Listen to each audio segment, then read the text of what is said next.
Digital Learning at CUCA is a new academic initiative designed to meet CUCA College's vision to comprehensively integrate liberal arts, digital technologies, experiential learning, and professional practice. Digital learning is not one discrete program, but a collection of curricular opportunities, such as special courses and skills, teaching modalities, experiential learning opportunities, and programs to teach our students to understand, not just use, technology. While using limits the student to the tools at hand, understanding unleashes the creativity and power to solve problems now and into the future. We define digital learning in two ways. One, effectively using digital tools to enhance and improve learning. And two, understanding how digital tools can be used to solve problems and create. These ways augment how students learn and think. Here are some great examples of what some of our faculty are working on already. We hope their experiences might inspire you to come up with your own projects.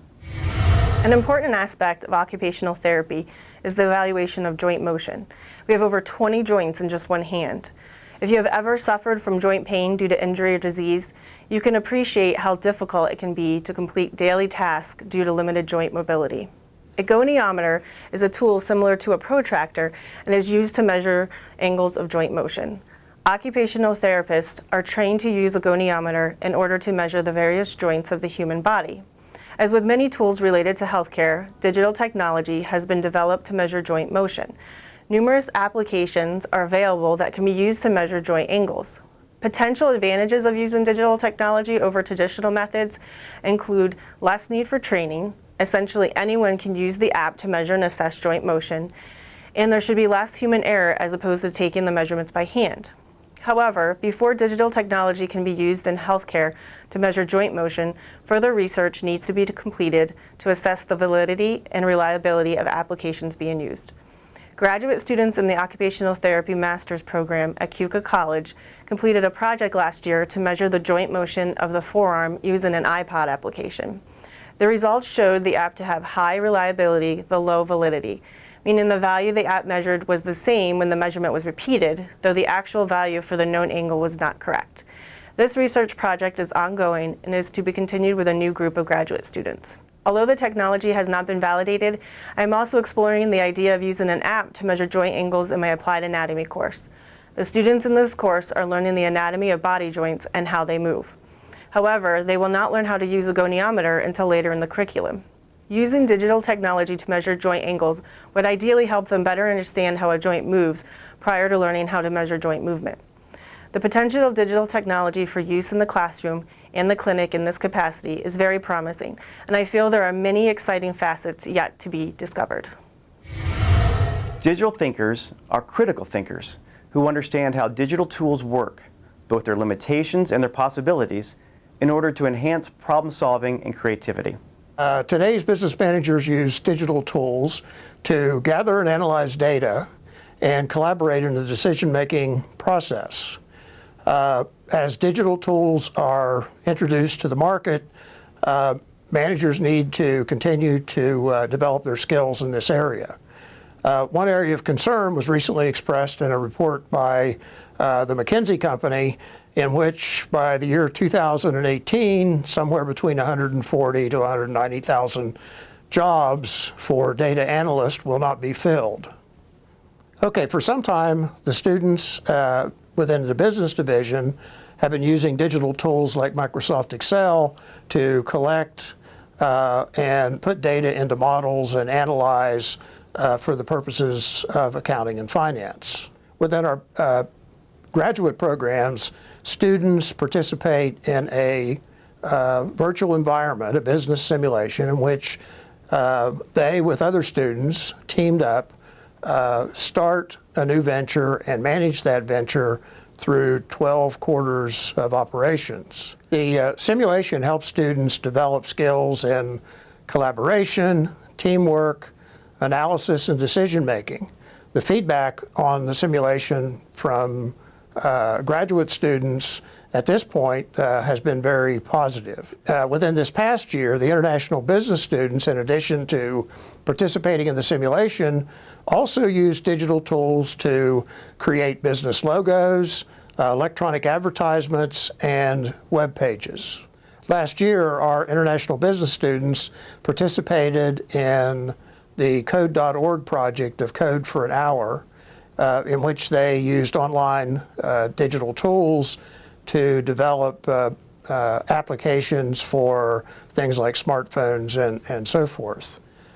This coming fall, our international business students will engage a course titled Enterprise Analytics, in which they will use digital tools to create and work with databases, including big data.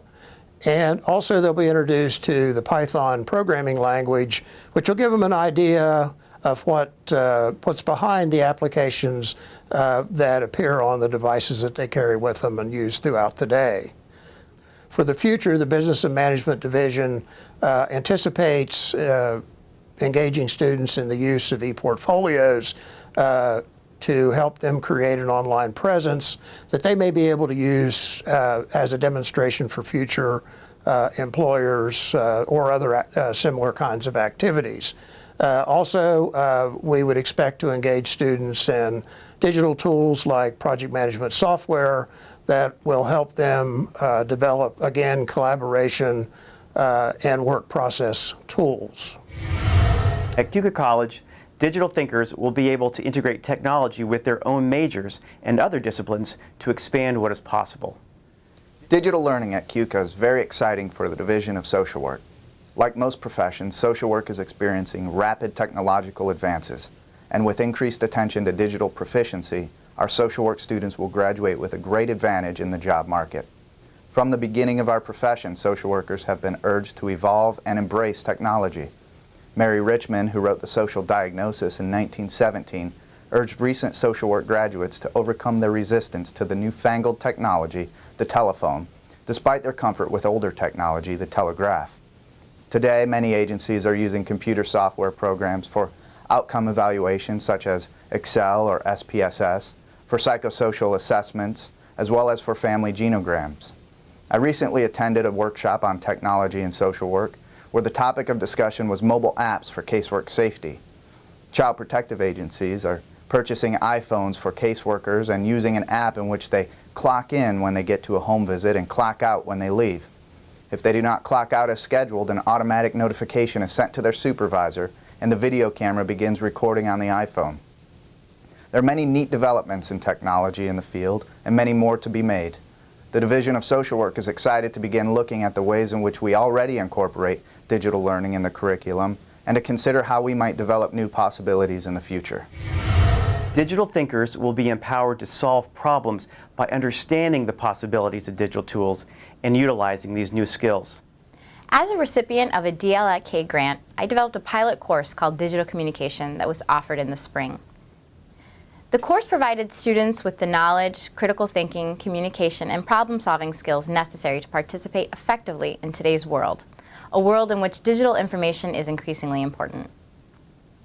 After sifting through the SEIs, I found that one of the most popular components of the course was the section on video games.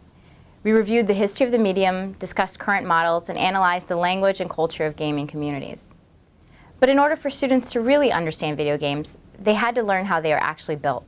So my students got the chance to develop their very own version of the highly addictive Flappy Bird game for iOS using Sprite Builder, which is an open source video game developer used by everyone from amateurs to professional animators. It was so rewarding for them to see that little cartoon bird navigate the pipes in a digital world they created. And it helped demystify the coding used to make the game come to life. Rounding out this section on video games, we explored composition. To do this, students were given an assignment to develop their own video game narrative, complete with a plot, characters, scenes, and conflict and resolution. This part of the lesson encouraged students to be creative while developing their writing and critical thinking skills. Students walked away from the class noting in SEIs that the lessons they learned changed their outlook on the internet. That was exactly the point, so we're headed in the right direction. Digital thinking includes the understanding and use of computational thinking skills. Students will learn how technology works through digital literacy, coding, fundamentals, data analysis, and other skills. This understanding is the key to leveraging, not just using technology. I'm one of 25 scholars and collaborators worldwide working on the Digital Yoknapatawpha project, a very unique digital humanities project led by Dr. Stephen Railton and developed at the University of Virginia in the Institute for Advanced Technology in the Humanities and is funded by the National Endowment for the Humanities. The 20th century writer William Faulkner drew several maps of his fictional world, which he called Yoknapatawpha, and located in the American South during the 19th and 20th centuries. Upon them, he detailed important events, locations, and names of characters from his works to document the relations these elements have with each other and across space and time. These maps of Yoknapatawpha County are helpful to readers because Faulkner returns to the same places, events, and characters in his fiction. What we are doing is creating a digital database composed of all the locations, events, and characters in his fiction and mapping them on a digitized version of Faulkner's map. At a very fundamental level, the team had to first determine what in a story constitutes a location, an event, or a character. Once these initial definitions were reached, scholars are now working in teams to conduct close readings of each text with the goal to draw out these specific details and input this information into a database. The end product will be a critical database, interactive map, timeline, and network visualization of the 15 novels and 48 short stories Faulkner set in the imagined county of Yoknapatawpha. The challenges of turning a story and Faulkner's very complex prose into data are numerous. For instance, working with Dorette Sobolewski from the University of Glasgow, I recently completed the digitized process for Faulkner's short story, Mule in the Yard. One challenge posed was to determine where certain events should be located on the map. As we collaborated together and with the director, Dr. Railton, it became very clear that we each understood the space and locations of events differently. I interpreted a location to be the south of town, while Dr. Railton interpreted it to be toward the north.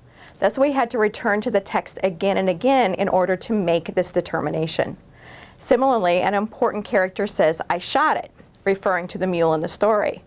I interpreted the content of the statement as an event, that the mule was previously shot, but we had discussions of whether the event is actually the act of reporting that the mule was shot, or is the event that the mule is shot. While this distinction may seem like a matter of semantics, databases are concrete, so a decision had to be made so the final animation appears in the chronological order that matches our interpretation. If the event is the reporting, it would fall later in the chronology. If it is when the character shoots the mule, it happens much earlier. Clearly, this process teaches us a lot about the reading practices and the assumptions we make while reading and interpreting text. We've learned that Faulkner had an incredibly nuanced sense of the map of Yoknapatawpha, as well as the way it's intersected by time in ways that defy traditional maps. We've also learned that our map can only be an act of interpretation, one that doesn't claim to convert ambiguity into fact, but makes ambiguity plain and palpable.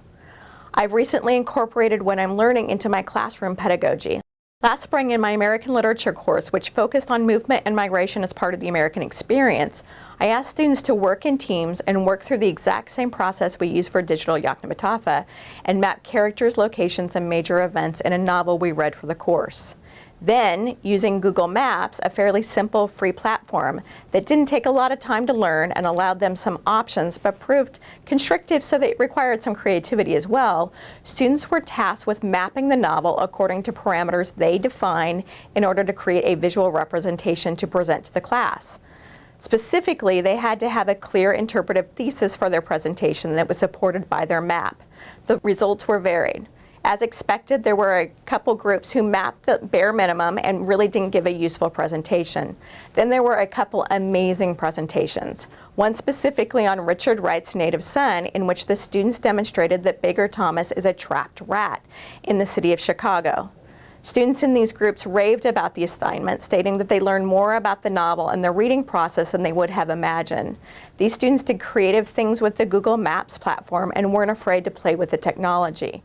When asked if I could share their project with colleagues at the annual Faulkner and Yoknapatawpha conference in Mississippi last month, one student commented, "Thank you so much for sharing our project and teaching us to think beyond a written thesis.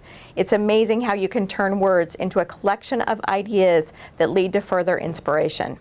I'm looking forward to designing similar assignments in the future that will more directly relate to the project. Dr. Railton and I recently discussed different options for having my students work through the process for a Faulkner story that could be inputted directly into the database using the same process, and the University of Virginia would create a digital map so our students can see how their interpretation compares to the ones done by scholars.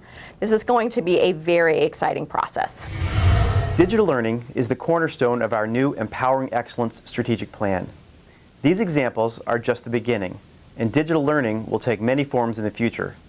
We are now bringing on a new Director of Digital Learning, a new position with faculty status that will help lead this initiative. But this will be a collaborative project. We need your involvement too.